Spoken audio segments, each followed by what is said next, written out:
ખૂબ આભાર. હું ભરત પટેલ, ખોડલધામ સંસ્થા, ગીર સોમનાથ જિલ્લા પટેલ સેવા સંગઠન, આમ આદમી પાર્ટીના સૌ કાર્યકર્તાઓ અને જેમણે મારું સ્વાગત કર્યું એ બધા લોકોનો વિશેષ આભાર માનું છું. વિશેષમાં અમારું વક્તવ્ય પૂરું થાય એ પછી જે આગેવાનો વડીલો આમ આદમી પાર્ટીમાં જોડાવાના છે એનું એડવાન્સમાં આમ આદમી પાર્ટીમાં સ્વાગત કરું છું અને હૃદયપૂર્વક આવકારું છું. અને આપણા સૌના માર્ગદર્શક, આપણને સૌને જેણે હંમેશા નેતૃત્વ પૂરું પાડ્યું છે એવા અમારા નેતા માનનીય પ્રવીણભાઈ રામનો પણ વિશેષ હું આભાર વ્યક્ત કરું છું. પ્રવીણભાઈ રામનો આભાર બે બાબત માટે છે. એક કે તેઓ જે દિવસે હું રાજકારણમાં નહોતો, આપણને કઈ બહુ જાજી પડી ન હોય, કઈ રસોઈ નહોતો કે હું હાલે છે, શું થાય છે, કેવું થાય છે, કઈ રસ ન હોય, એવા સમયે 2015 ની સાલમાં પ્રવીણભાઈ રામ એવડી નાની ઉંમરે ઇકોઝોનના રાક્ષસની સામે ઈ જમાનામાં એણે લડાઈ ચાલુ કરી. એ દિવસે મને ખબર નહોતી, હું તો ક્યાંય રાજકારણમાં રસોઈ નહોતો લેતો, જેનું જે કામ હોય થાય, પણ પ્રવીણભાઈની કોઠાહૂજ, એની દીર્ઘ દ્રષ્ટિ અને ખેડૂતો પ્રત્યેની એમની લાગણી કેવી હશે કે આજથી 10 વર્ષ પહેલા એને ખબર પડી ગઈ હતી કે આ તો બહુ તકલીફ આપે એવો મુદ્દો છે. એમણે વર્ષો સુધી આ ઇકોઝોનના મુદ્દા ઉપર લડાઈ લડી, ખેડૂતોને જાગૃત કર્યા, જીવ જોખમમાં મૂક્યો અને એમને ખેડૂતોનો જે પ્રેમ મળ્યો, વાલ મળ્યો, એ વાલ હોતા, એ પ્રેમ હોતા આમ આદમી પાર્ટીમાં જોડાય અને પછી પાછો સંઘર્ષનો નવો રસ્તો પકડ્યો. તો એમની લડાઈનો લાભ મને વિસાવદરમાં મળ્યો એટલે એનો આભાર. અને બીજો આભાર કે પ્રવીણભાઈ રામ પોતે વિસાવદરના ઉમેદવાર હોય એવડો પરસેવો એમણે ચૂંટણી પ્રચારમાં પાડેલો છે. દિવસ રાત સભા લે, રેલીમાં, સભામાં, પર્સનલ મીટિંગ, કોક માણસ નાનું મોટી નારાજગી હોય તો મારા વતી જઈને માફી માંગી આવે, રાજીપો કરી આવે. એવડી મોટી એમણે મહેનત કરી છે વિસાવદરમાં કે એમ કહું કે પ્રવીણભાઈ નો હોત તોય અમારું ગાડું પાટે ન ચડે, તો એમાં કઈ ખોટું નથી. એટલે એવા પ્રવીણભાઈની નોંધ લેવી બહુ જરૂરી છે. પ્રવીણભાઈના બે એહસાન છે, વિસાવદરનો ચૂંટણી પ્રચાર અને ઇકોઝોન. અને એવા અમારા અડીખમ યોદ્ધા ભાઈ દેવેન્દ્રભાઈ સોલંકી, એમનો પણ હું વિશેષ આભાર વ્યક્ત કરવા માંગુ છું. કેમ કે રાજકારણમાં આવવું એ આમ બહુ અઘરું છે. એમાંય તે તમે એવા પરિવારમાંથી આવતા હો જે ખાનદાનમાં કોઈ નેતા ન હોય, પહેલી વખત તમે રાજકારણનું પગથિયું ચડ્યા હો તો બહુ અઘરું છે. પણ પહેલી વાર રાજકારણમાં આવો ને એમાંય પાછા આમ આદમી પાર્ટીમાં આવો તો ભૂકા કાઢી નાખે એવું અઘરું પડે છે. તમારી જિંદગીમાં પહેલી વાર રાજકારણમાં આવો, ભાજપમાં આવો તો ત્યાં બધું ગોઠવાણેલું છે, કોંગ્રેસમાં બધું ગોઠવાણેલું છે. આમ આદમી પાર્ટીમાં તો ગુંગણય આપણું, ખુરશી આપણી, માઈક આપણું અને માણાય આપણે લઈ આવવાનું, કરવાની સભા બધું આપણે લઈને આવવું પડે છે. અને સભા કરી જાય ગુંગણ હંકેલવાનું આપણે. એવડો સંઘર્ષ હોવા છતાંય સંઘર્ષના રસ્તા ઉપરથી એક ઇંચ પાછું પગલું ન ભર્યું હોય એવા અમારા દેવેન્દ્રભાઈ સોલંકી છે. કેમ કે ચૂંટણી લડી નેતા બનવાનું મન બધાને થાય, ટિકિટ લેવાનું મન બધાને થાય, મળે અને હારી જાય તો ઘણા ટકતા નથી, વયા જાય છે વડી ટિકિટ. દેવેન્દ્રભાઈના મક્તો મનોબળની નોંધ લેવી પડે કે ચૂંટણી હારી ગયા પણ હિંમત હાર્યા વગર આમ આદમી પાર્ટી સાથે અને આ વિસ્તારની જનતા સાથે તેઓ જોડાયેલા છે. એ જ મોટી વાત છે. જે જમાનામાં જીતેલા નથી દેખાતા, ઈ જમાનામાં હારેલા દેખાય કઈ નાની વાત થોડી છે. આખા ગુજરાતમાં અત્યારે વિસાવદરની જનતાના આશીર્વાદના કારણે આમ આદમી પાર્ટીનો ખૂબ સરસ પ્રતિસાદ મળી ગયો છે. અને એ પ્રતિસાદ એટલી વધે, લોકોનો પ્રેમ છે, લોકોની લાગણી છે કે ક્યાંય ભોગાય એમ નથી અત્યારે. અને એવો પ્રેમ મને મળ્યો છે એ બદલ હું મારી જાતને ભાગ્યશાળી માનું છું. આજ સંઘર્ષના રસ્તાનું પહેલું પગથિયું ચડી ગયા, એ વાતનો રાજીપો છે. કેમ કે અમે પ્રવીણભાઈ ઇકો ઝોનની લડાઈ 2015 થી કરી, હું પાટીદાર આંદોલનમાં જોડાયો 17 થી, પછી પાછા આમ આદમી પાર્ટીમાં આવ્યા. નકરું વેઠવાનું જ આવ્યું છે, નકરું અઘરું જ આવ્યું, નકરું આડું અવળું જ આવ્યું, ઢાળ જ આવ્યા નકરા. હવે કંઈક સારું આવે એવું અમને દેખાય છે. હવે કંઈક બળે અત્યાર સુધી પણ એ મુશ્કેલ રસ્તાઓએ અમારું ઘડતર કરે છે. હેલા રસ્તે હો હાલે, ખાડાવાળા રસ્તે ગાડી હાંકી બતાવે ને એ ડ્રાઈવર પાકો. હાઈવે પર તો ગાંડો ગાડીઓ લઈને ગયો છે, પણ ગડગડ ફૂટના ખાડાવાળા જોડે સાસણની આંખ પર આવો તો ખબર પડે કે આ ડ્રાઈવર પાકો. એમ અમે અમારા રાજનીતિના જીવનમાં ઘણા ખાડાવાળા રસ્તે ગાડીઓ હાંકી હાંકીને આવી ઠેક પહોંચ્યા છે. અને તેથી માથે મુગટ મુગટ વિસાવદર વાળા ગયા બના ભાઈ. પણ અહીંથી લડાઈ અહીંયા પહોંચવા માટેની નહોતી, લડાઈ માત્ર અહીંયા સુધી આવવાની નહોતી. આ તો પહેલું પગથિયું છે. અહીંથી તો બહુ મોટી લડાઈ ચાલુ કરવાની છે. અહીંથી કેવડો વિશાળ સંઘર્ષ ચાલુ અહીંથી થવાનો છે હવે પછી. અને લડાઈ કઈ વાતની છે? એ લડાઈ છે ગુજરાતમાંથી તાનાશાહોને ભગાડી ખેડૂતોની, ગામડાની, યુવાનોની, મહિલાઓની સરકાર વિધાનસભામાં બેસે. એ લડાઈ હવે પછી આપણે બધા ભેગા મળી લડવાની છે. અને લડાઈનું સુકાન ગુજરાતની જનતા સંભાળે એવી લાગણી સાથે, એવી અપેક્ષા વ્યક્ત કરવા માટે અમે ગામડે ગામડે ફરી રહ્યા છીએ. શું કામ? કે આપણે પોતે જો આપણું સારું ન ઈચ્છીએ તો ભગવાને આપણું સારું ન કરીએ. પહેલું તો આપણે વિચારવું પડશે કે આપણે પોતે આપણી જાતનું સારું કરવા માંગીએ છીએ કે નહીં. કોઈ નેતા આવી જાય અને ક્રાંતિ કરી નાખશે, બધાનું ભલું કરી નાખશે, એવું ન બને. કોઈ પાર્ટી આવી જશે, રાતોરાત ક્રાંતિ કરી નાખશે ને ખેડૂતોનું ભલું થઈ જશે, એવું ન બને. આપણું સારું થશે કે આપણું ખરાબ થશે એ નક્કી કરવા માટે બંધારણમાં આંગળી ઉપર એક અધિકાર આપ્યો છે. જે બટન દબાવશો એવું તમારું થાય. આપણે જો આપણું સારું કરવા ન માંગતા હોઈએ તો કોણ આપણું સારું કરી શકશે?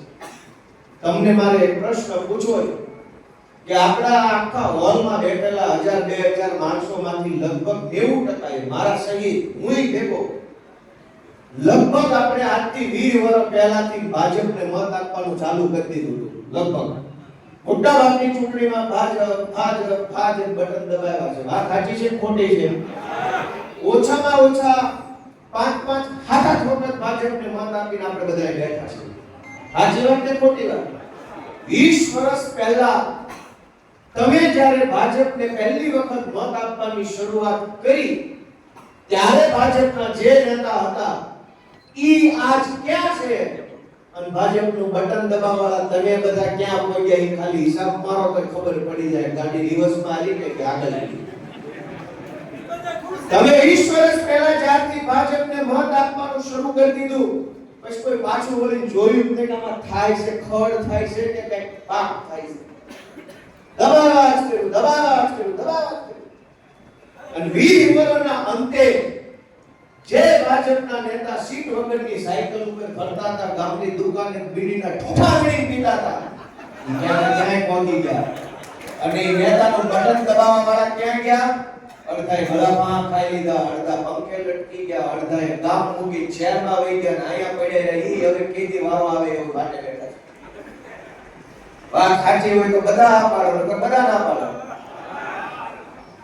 દોસ્તો, વિચારવું આપણે પડશે. હું તમને તમારા દીકરા તરીકે વિનંતી કરવા આવ્યો છું કે આપણું સારું થશે કે નહીં થાય આપણે જ નક્કી કરવું પડશે. કોઈ નેતા આવી કાંઈ નહીં કરીએ. આપણે નહીં નક્કી કરીએ ત્યાં સુધી આપણું કોઈ સારું નહીં કરીએ. તમે ઇકો ઝોનની લડાઈને યાદ કરો. આ ભાજપથી શાસન સુધીની આપણે રેલી કાઢી, આ ગોરવાવમાં મીટિંગ હતી, અલગ અલગ અનેક કાર્યક્રમો થયા. પ્રવીણભાઈ રામના નેતૃત્વમાં અમે બધા જોડાણા. તે સમયે ભાજપના તમામ નેતાઓ હું ભાષણ કરતા હતા, આ શક્ય નથી, આ ન થાય, સુપ્રીમ કોર્ટે આમ કહી દીધું, ઓલાએ આમ કહી દીધું. કહેતા હતા કે નહોતા કહેતા? આગળ વાળા હા પાડે. મારે અવાજ જ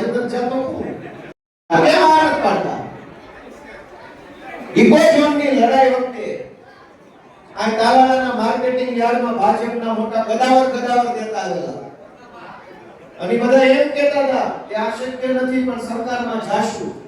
ગયા, રજૂઆત કરી, રજૂઆત સાંભળી, એ બધાએ પૂછ્યું ટિકિટ જોતી છે કે ઇકોઝોન હટાવો છે?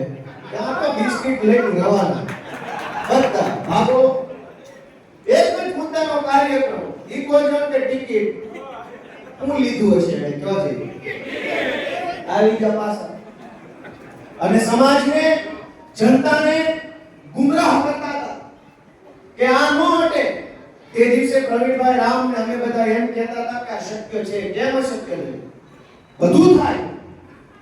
આજ જ્યારે વિસાવદરની જનતાએ, વિસાવદરના ખેડૂતોએ મને સરકારમાં રજૂઆત કરવાની તક આપી, મને એને લાયક બનાવ્યો કે હું મુખ્યમંત્રીને સામે ઉભો રહી શકું, તો મેં મારા જીવનની પહેલી મુલાકાત મુખ્યમંત્રી હારે થઈ. એમાં પહેલો મુદ્દો ઇકોઝોનનો મુખ્યમંત્રી મારો હતો. મારી જિંદગીમાં પહેલી વાર રાજકારણમાં હું પોતે સફળ થયો છું અને પહેલી વખતમાં પંજાબના અને દિલ્હીના મુખ્યમંત્રીને તો જથ્થાબંધ મળેલો, પણ ગુજરાતના મુખ્યમંત્રીનો મેળ પડેલો નહીં. વિસાવદર વાળાએ મારી ઉપર હાથ મૂક્યો, મને આશીર્વાદ આપ્યા. મારામાં એ શક્તિ ભરી જનતાએ કે હું વગર એપોઇન્ટમેન્ટે મુખ્યમંત્રી મળી શકું. મેં એમને જઈને કીધું કે તમારા વાળા જે આવ્યા હતા ને એમાં કઈ છે નહીં, કાઢી લેવાનું. અને પણ ઈ મનમાં વિચારે કે એનું એકનું ક્યાં કેસ થયું.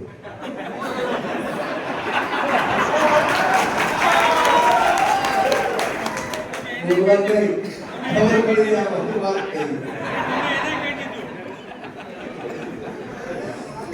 એટલે એને મેં એમ રજૂઆત કરી કે સાહેબ આસામમાં ભાજપની સરકાર છે અને 21મી મે 2025 ના રોજ સરકારે નિર્ણય કર્યો કે અમારા રાજ્યમાં અમારે ઇકોઝોન લગાડવું નથી. અંગ્રેજીમાં આખું કાગળ છે એને સરકારને આપ્યું. મારા 4 પાનાના પત્રમાં મેં એનો ઉલ્લેખ કર્યો. એમાંથી કોને મારો પત્ર વાંચ્યો? બહુ ઓછા લોકોએ વાંચ્યો. ભાઈ આ તો દુઃખનો વિષય કહેવાય. આપણો અવળો મોટો ગંભીર ઇકોઝોનનો પ્રશ્ન છે. હજારો લોકો ખબર જ નથી કે વિધાનસભા હું હાલે છે તો ભાજપ વાળા છેતરી જાય ને આપણને કઈ ખબર ન હોય. તો જેને ખબર છે એને મારી વિનંતી છે કે તમારા આખા ગામ સુધી વાત પોગાડવી જોઈએ. નહીતર ભાજપ વાળા આવીને સુપ્રીમ કોર્ટ કરીને વયા જાય. આસામની સરકારે આ ચાલુ વર્ષે આ વિસાવદરમાં જેની ચૂંટણી ચાલુ હતી એ વખતે આસામમાં ભાજપની સરકારે ઇકોઝોન રદ કરતો ઠરાવ કરી નાખ્યો અને કેન્દ્ર સરકારને આપી દીધો. એ ઠરાવ અંગ્રેજીમાં છે. એમાં એમ લખ્યું છે કે આ ઇકોઝોન નક્કી કરતા પહેલા આ આખી ભૌગોલિક જે જગ્યા છે એનો કોઈ સર્વે કર્યો નથી કે આમાં માણા કેટલું રહેશે, ઢોર કેટલા રહેશે, શાળા કેટલી છે, દવાખાના કેટલા છે, કુવા કેટલા છે, એનો કોઈ સર્વે નથી. એટલે જો આ ઇકોઝોન લાગશે તો અહીંથી કેટલા માણસોના જનજીવન પ્રભાવિત થશે એ અમને હજુ કઈ ખબર પડતી નથી. અમારો અંદાજ એટલે કે ઈ સરકારનો અંદાજ એવો છે કે જો ઇકોઝોન લાગુ થશે તો કરોડો લોકોનું જનજીવન પ્રભાવિત થશે. એને સ્થળાંતર કરવું પડશે અને જો એ સ્થળાંતર કરશે તો એમના માટે રોજગારની બહુ મોટી સમસ્યા આપણા રાજ્યમાં ઊભી થશે. એમની જમીનો બરબાદ થઈ જશે, પશુપાલન બરબાદ થઈ જશે અને ખાસ કરીને એ રાજ્ય સરકારના શબ્દો ગુજરાતીમાં કહું છું, ખાસ કરીને એસસી, એસટી અને ઓબીસી વર્ગના લોકો છે એને ખૂબ મોટી મુશ્કેલીમાંથી પસાર થવું પડશે. માટે સરકાર એટલે કે આસામની સરકાર એમ ઈચ્છે છે કે આ ઇકોઝોન અમારે ત્યાં લગાડવું નથી. જય સ્વામિનારાયણ કરી ઠરાવ નાખી દીધો. તો આસામની સરકાર આવું લખી શકે કે અમારા રાજ્યના ખેડૂતો દુખી થશે, અમારા રાજ્યના એસસી, એસટી, ઓબીસી ના લોકો દુખી થશે, અમારા રાજ્યના લોકોએ સ્થળાંતર કરવું પડશે, અમારા રાજ્યનું પશુપાલન અને ખેતી બરબાદ થઈ જશે. આ તમામ શબ્દો આસામમાં ભાજપની સરકાર લખી શકે તો ગુજરાતમાં ભાજપની સરકાર ન લખી શકે. કેમ કે 8 પાસ છે. અમારી જેવાને લાવો તો કંઈક અમે લખીએ. આ અમારે તમને કહેવાનું છે. ઈ શેના લખે? એ ભણ્યા હોય તો ત્યાં જાય. આ ઇકોજોન વખતે એવું અમારા વિરોધમાં, મારા પ્રવીણભાઈના વિરોધમાં ભાજપના નેતા એમ કહેતા હતા કે આ લોકો ઉશ્કેરે છે, બહારથી આવી રહી. બહારથી એટલે ક્યાંથી? અમેરિકા આવી મુશ્કેલી છે. હું વિસાવદરની ચૂંટણીમાં ઊભો હતો, તે દિવસે ભાજપ વાળા એવો પ્રચાર કરતા હતા, બહારથી આવ્યો. ક્યાંથી? બહારથી એટલે ક્યાંથી? હું કાઠિયાવાડનો માણસ છું, ગુજરાતનો માણસ છું, ખેડૂતનો દીકરો છું, બહારથી ક્યાંથી આવ્યા?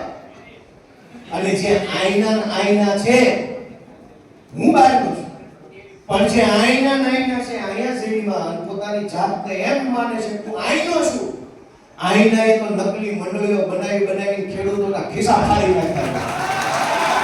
તો એને કોણ પૂછે કે આઈના હતા તો તમે આમ કર્યું? બહારના હોત તો તમારે બે ગાળું દેવાય થતા. ઘરના ઉઠી 10 મંડળીઓ એક ગામમાં ભરાવી દીધી છે, એનું હું? અને એ નકલી મંડળીના દમ પર તમે વિચારો, ગામ દીઠ 8-8 10-10 મંડળીઓ કાગળ પર બનાવી છે. ખ્યાલ છે બધાને? આગળ વાળાને બધી ખબર છે. આ એમ છે, ખ્યાલ છે?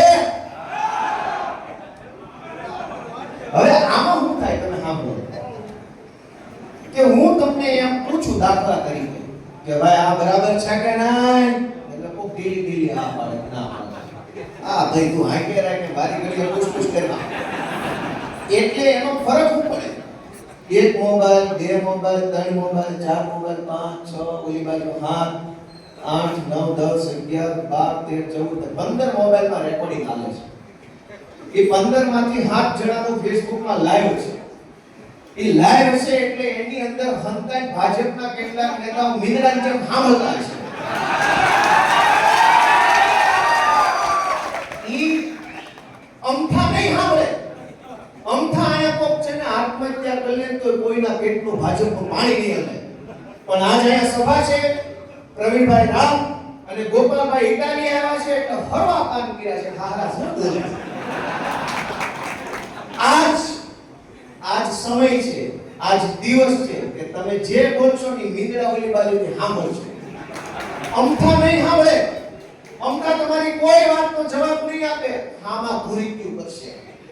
આજ સાંભળે છે એટલે હું ધારો કે એમ પૂછું કે બરાબર છે આ ભાજપ વાળા ખોટા છે, સાચી વાત, એટલે તમે ઢીલી હા પાડો. ચલો મીંદડો મોજમાં, મારા જારું છે પણ ઢીલું બહુ છે.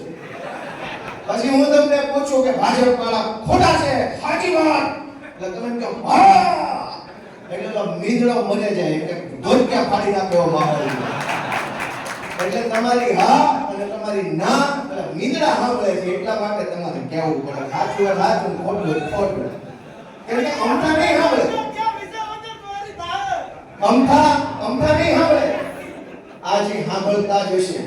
અને જો કંઈક એવું કંઈક હાથમાં આવ્યું તો હામાં વિડિયા બનાવશે મારી વિરુદ્ધમાં. ભાઈ અમે ક્યાં એવા પાપ કર્યા છે, અમે ક્યાં ખોટું કર્યું, અમે ક્યાં ખેડૂતોનું લઈ લીધું છે તમે મારી પર વિડિયા બનાવો છો? તમારે, હું તમને જનતાને વિનંતી કરવા આવ્યો છું કે વિસાવદરની જનતાએ આપણને એક રસ્તો બતાવ્યો છે, દીવાદાંડીની જેમ રસ્તો બતાવવાનું કામ કર્યું છે. રસ્તો શું છે? રસ્તો એ છે કે જનતા પોતાની તાકાતને ઓળખે. આજ ગુજરાતમાં ભાજપે શું માહોલ કર્યો છે કે લોકોને પોતાની શક્તિ ભૂલવાડી દીધી છે.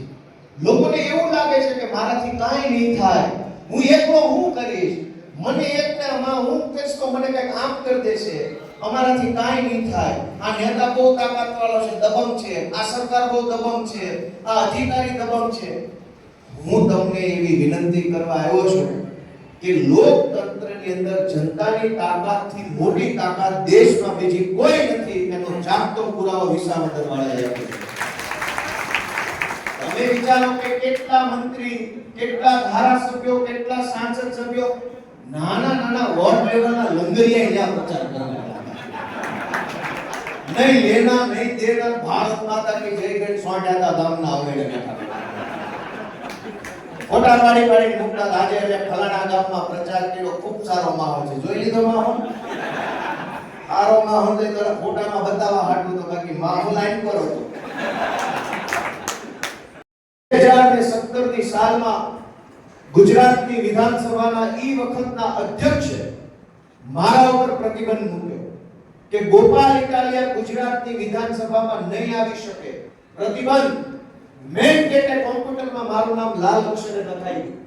મેન ગેટે જાવી, આઈ કાર્ડ બતાવી, તરત કહી દે ભાઈ નો એન્ટ્રી. સત્તાની તાકાત છે. એને મને રોક્યો. અધ્યક્ષે 3 લીટી લખી હોય પેનથી કે ગોપાલ ઇટાલિયાને આવવા દેવો નહીં. લિખિત અધ્યક્ષ. ઈ 3 લીટીની તાકાત એટલી જ કે ઈ મને અંદર નો આવવા દે. 2017, 18, 19, 20, 21, 22, 24, 25 વિસાવદરની જનતાએ મારી ઉપર હાથ મૂક્યો તો વાસ્તે વાસ્તે વિધાનસભાની અંદર ઉગ્યો. તો તમે વિચારો, જે દિવસે હું શપથ વિધિમાં ગયો, પ્રવીણભાઈ હતા, 50 ફોટો કેમેરા ચારે બાજુ મીડિયાના, હાથ હલેતા 25 ફોટા પાડી લેતા, અલગ અલગ એંગલ, પગલું બદલુતા 100 ફોટા પાડી લે એંગલ લેવા માટે. કેમેરા વાળા, પ્રોટોકોલના માણસો, પોલીસ વાળા, અમારા આમ આદમી પાર્ટીના યોદ્ધાઓ, અધિકારીઓ, જાણે સરકાર બદલાઈ ગઈ હોય એવો માહોલ હતો. 2017 માં સત્તાની તાકાત એટલી જ કે મને એને આવતા રોક્યો, પણ જનતાની તાકાત એવડી કે જનતાએ મારું બટન દબાવ્યું, મને ધારાસભ્ય બનાવ્યો. તો વિધાનસભાના અધ્યક્ષે 3 કિલોનો ગુલદસ્તો મને આપીને એમ કીધું અહીંયા તમારું સ્વાગત છે. એક અધ્યક્ષની તાકાત એટલી જ કે ઈ રોકે, પણ તમારી તાકાત એવડી કે અધ્યક્ષે ગુલદસ્તા આપવા પડે. તમે જેની ઉપર હાથ મૂકો ને, તો કોની તાકાત મોટી છે? સત્તાની તાકાત મોટી કે તમારી તાકાત મોટી? તમારી તાકાત મોટી છે. પણ જેમ હનુમાનજી મહારાજને તાણે યાદ નહોતું આવતું કે શક્તિ છે ભગવાનમાં, અને લંકામાં જવા માટે આ છેડે બેઠા હતા બધા, જાંબુવાનજીએ એ ફરજ નિભાવી કે હે પ્રભુ, બધા ત્યાં બેઠા હતા કે આ દરિયો કેમ પાર કરશો? આ તો ઓડો મોટો સમુદ્ર ને ઓલી બાજુ લંકા ને રાવણ ને આમ ને તેમ. પછી જાંબુવાનજી મહારાજે હનુમાનજી બાપાને યાદ કરાવ્યું કે તમે શક્તિશાળી છો, પવન પુત્ર છો, એક છલાંગ મારો એટલે સીધા લંકા. હનુમાનજી બાપાને એની શક્તિ યાદ આવી, અને પછીનો ઘટનાક્રમ આપણે બધા જાણીએ છીએ. વિસાવદરની જનતા ગુજરાતની જનતાને યાદ અપાવે છે કે તમે જેની ઉપર હાથ મૂકો ને મારા અધ્યક્ષ ને મંત્રી બની શકે એ તાકાત તમારામાં છે. તમારે હાથ આમ નથી કરવાનો નેતામાં હે, તમારો હાથ તો આમ છે કે ભાઈ જા તારી ઉપર હાથ મૂક્યો તું મંત્રી, અને હાથ લઈ લીધો ને તો પટાવાળામાં નો આવે. તો આપણે કેમ આપણી શક્તિ ભૂલી ગયા છે? અને આપણે આપણી શક્તિ ભૂલી ગયા ત્યાંથી બધા પ્રશ્નોની શરૂઆત થઈ. ગામમાં રોડ નથી, માધુપુરમાં સ્ટ્રીટ લાઇટ નથી, અહીંયા બ્લોક નથી, અહીંયા મંડળીમાં આમ થઈ ગયું, આ સુગર મિલ બંધ થઈ ગઈ, અહીં ખેડૂતોને પૂરા ભાવ નથી મળતા, અહીં તલાટી મંત્રી રૂપિયા માંગે છે, મામલતદાર ધક્કા ખવડાવે છે, વીસી પાસે રજીસ્ટ્રેશનના 100 રૂપિયા આપવા પડે છે, પોલીસ વાળા 2-2 હજારનું બટકું ભરી જાય છે, ઓલો આમ કરી જાય છે, ઓલો આમ કરી જાય છે. આ તમામ પ્રશ્નો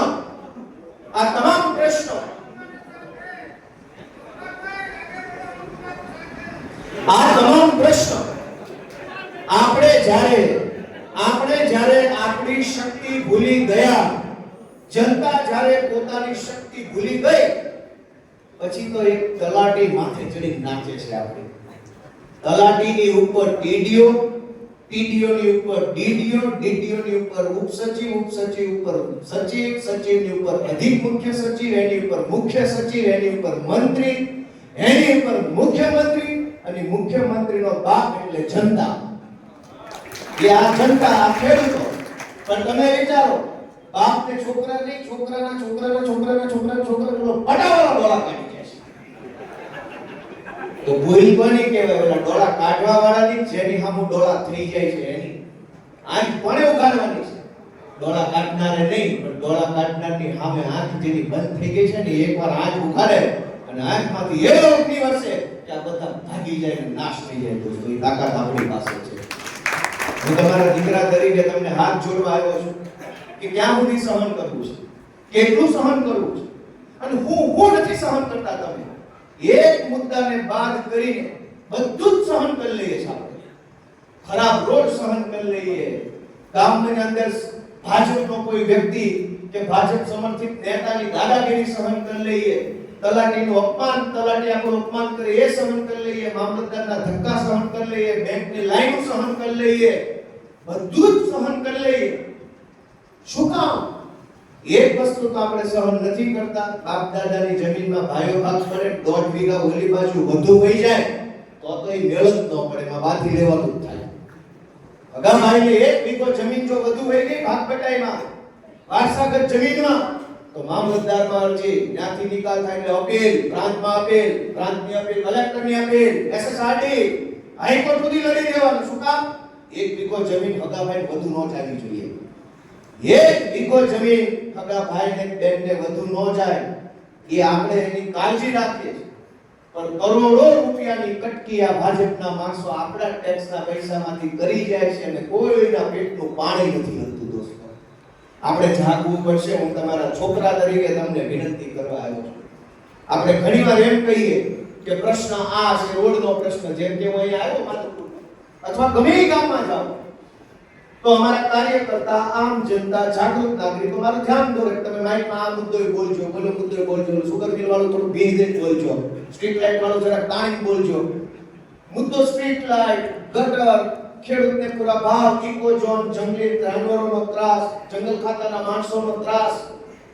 મુદ્દો ઈ નથી કે આ 500 સમસ્યાઓ છે. મુદ્દો ઈ છે કે આટલી સમસ્યાઓથી ઘેરાયેલું આપણું જીવન છે તો કોઈ બોલવા વાળો કેમ નથી ને, ઈ સૌથી મોટો મુદ્દો છે. મુદ્દો ઈ નથી કે 500 સમસ્યા છે આપણા જીવનમાં તો કેમ બોલતા. દોસ્તો, તમે વિચાર કરો, હું તો હમણાંથી આ વિસાવદરના આશીર્વાદથી વિધાનસભામાં જવા લાગ્યો. ભાજપના ધારાસભ્યો કે ભાજપના મંત્રીની કોઈ ત્યાં વેલ્યુ નથી. અહીંથી એમ કે હાલો મુખ્યમંત્રીને રજૂઆત કરું, ત્યાં પાનના ગલ્લે ઉભા હોય એમ ઉભા હોય છે મુખ્યમંત્રી ટેબલ સામે. કાયદેસર કોઈ પણ ભાજપનો નેતા જો જિંદગી મુખ્યમંત્રીને મળીને આવ્યો હોય એને માના હામ કાઈ પૂછશો કે ત્યાં પાનના ગલ્લે ઉભો રહ્યો પડે, ઉભા રહ્યો છો, તો એને હાથ પાડી પડે, હામ કાઈ બોલો. કોઈ ઓકાત વેલ્યુ કાઈ છે જ નહીં. તમે કોના ભરોસે હાલો છો?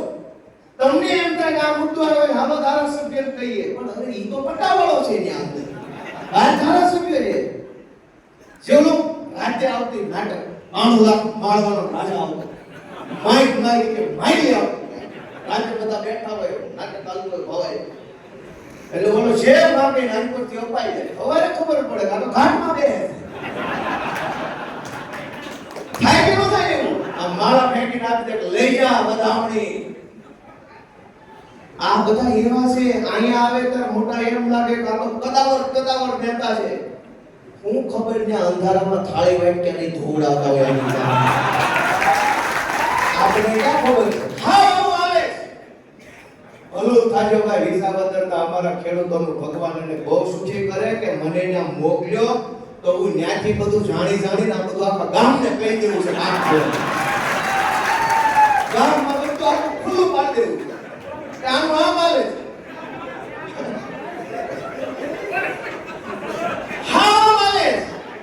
કોઈ ના નહીં પાડીએ કે મેં મારી નજરે જોયેલી વાત છે.